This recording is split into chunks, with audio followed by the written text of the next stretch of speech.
Hello, everyone. Welcome to our lecture on food preservation and sustainability.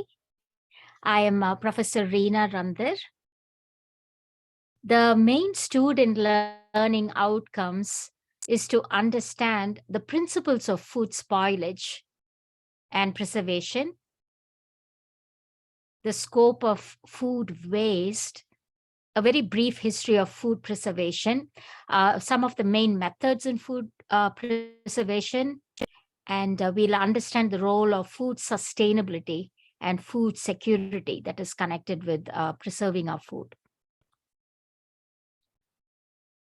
When we say food preservation, we are preventing the growth of microbes and also the oxidation of fats, thereby increasing its shelf life, meaning it is safe to eat for a long time. That is the shelf life of foods. Here is some alarming statistics. The World Food and Agriculture Organization estimates that at least a third of our food globally is wasted. So this results in loss of resources like land, water, energy, labor. The waste in USA is about 40%. And here's another statistics that's showing the global food waste. And it's also surprising that, the lead countries are also like kind of, so much waste from China and India. I was not expecting that. Here's some more data that shows 6% of the global greenhouse gas emissions responsible for climate change is coming from food wastage. So when you see the food supply here, the primary contributor of greenhouse gas emissions from the food industry are agricultural practices. There's waste in the farm itself, waste in transport, waste in storage, waste in harvest, waste at the supermarket level, and a lot of waste in the consumer level also. And when food ends up in landfills, they emit a lot of methane gas. And there's energy wasted in producing, processing, and transportation when food is not consumed. This is one of the drivers of climate change. Deforestation and land use change for agriculture is also contributing to climate change. So deforestation for agriculture.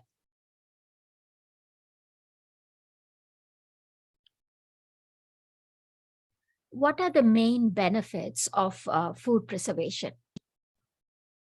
So the main benefit of food preservation is to decrease this waste.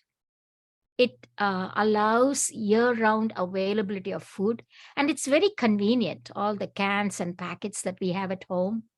It increases the value of food, health benefits. It increases the shelf life of food. Preservation can maintain its color and texture and its taste. It increases the food supply and security. Waste not, want not. It adds variety of our food, and it's good for the environment. So the most effective way to reduce food waste and to improve food security is by having very efficient food preservation technologies.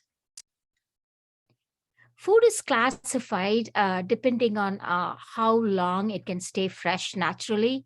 So when you say perishable food, they will spoil very quickly within a week or so. Semi-perishable, like milk and meat. Semi-perishable are fruits and vegetables mainly, and they can last a couple of weeks. Non-perishables can last for many months, like wheat and grains, pulses. So how does our food spoil, and why does it spoil? The main reason for our microbes, like bacteria, yeast, and fungi that can grow on our food. And enzyme activity can happen naturally in the food. It's a natural process of mobilization of the chemicals in the food. Oxidation can happen, light exposure, exposure to little insects and rodents and parasites. Physical damage can happen to the food, either at the farm or during transport.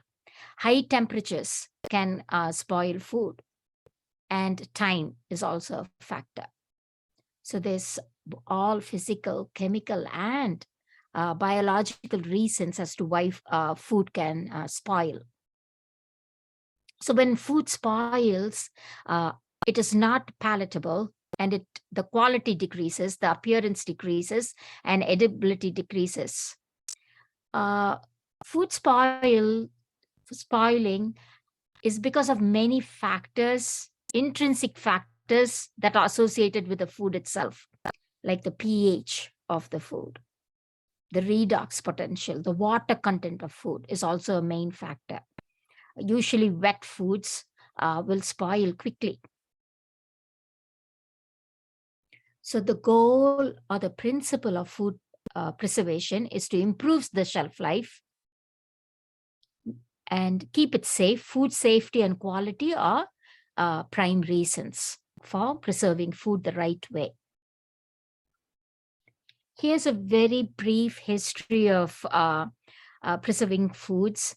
So before 10,000 years before Christ, here we have the Paleolithic and Mesolithic age, when they were hunters and gatherers, and slowly they discovered fire.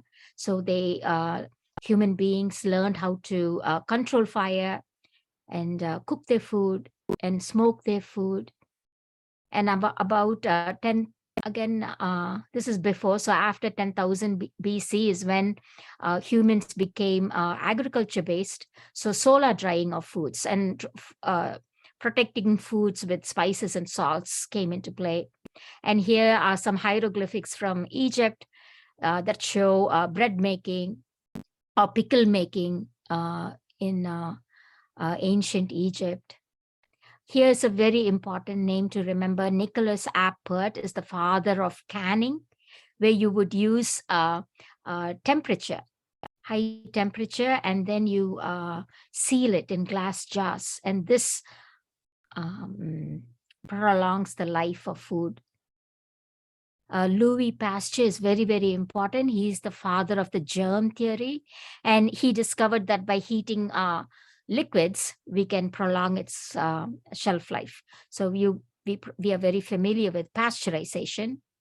And refrigeration came into play in the early 1900s. And this is a very powerful tool to preserve food. And here we have, you're probably familiar with this name here, Clarence bird's eye. We have the bird's eye frozen vegetables and our, frozen peas and all that started in the early 1900s. 1950s, irradiating the food with radiation, like gamma radiation or X-rays, and they sterilized the food, leading to aseptic techniques. Microwave technology, sous vide, so this is vacuum sealing food. The retro pouch technology, so like astronauts and like in the army people, they were benefited by this.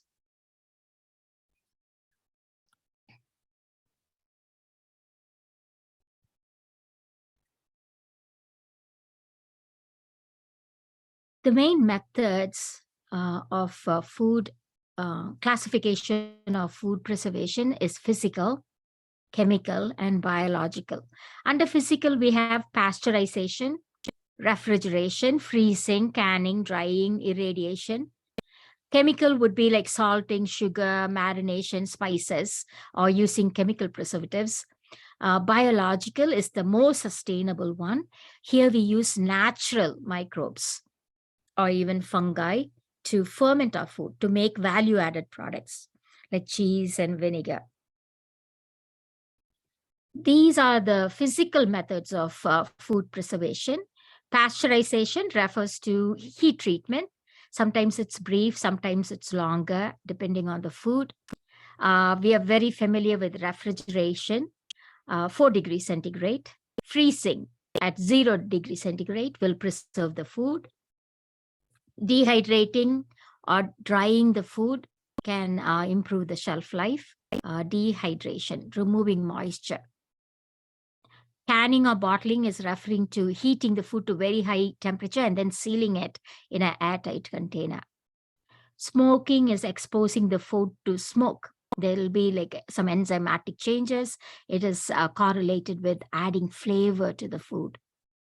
Irradiation is exposing the food to ionic radiation, that is ionizing waves that will kill all the microbes in the food. Chemical methods of food preservation. The main one is acidification, like by adding vinegar or citric acid or ascorbic acid, you can preserve the food. Pickling, which we are familiar with, brining or salting, so adding salt to it or adding sugar to it. Honey is also a powerful preservative.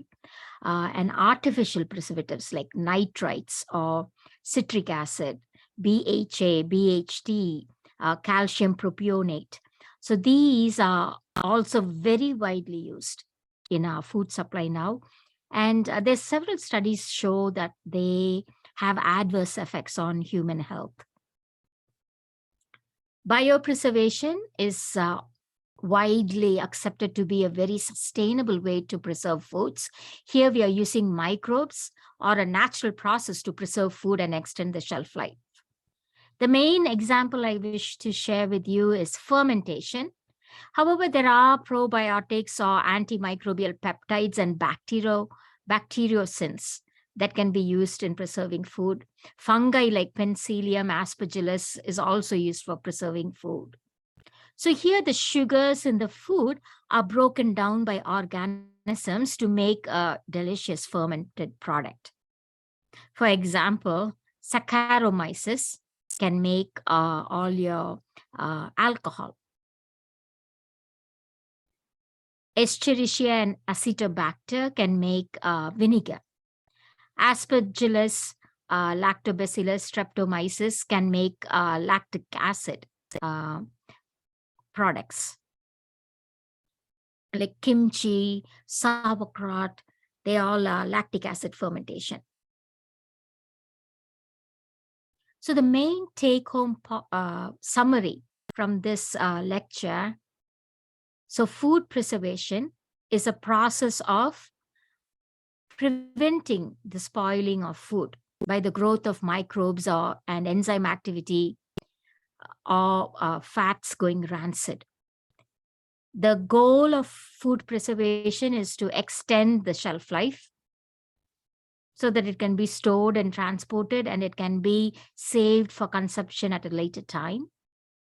We studied a very brief history of food preservation and the methods of food preservation that included physical, chemical, and biopreservation.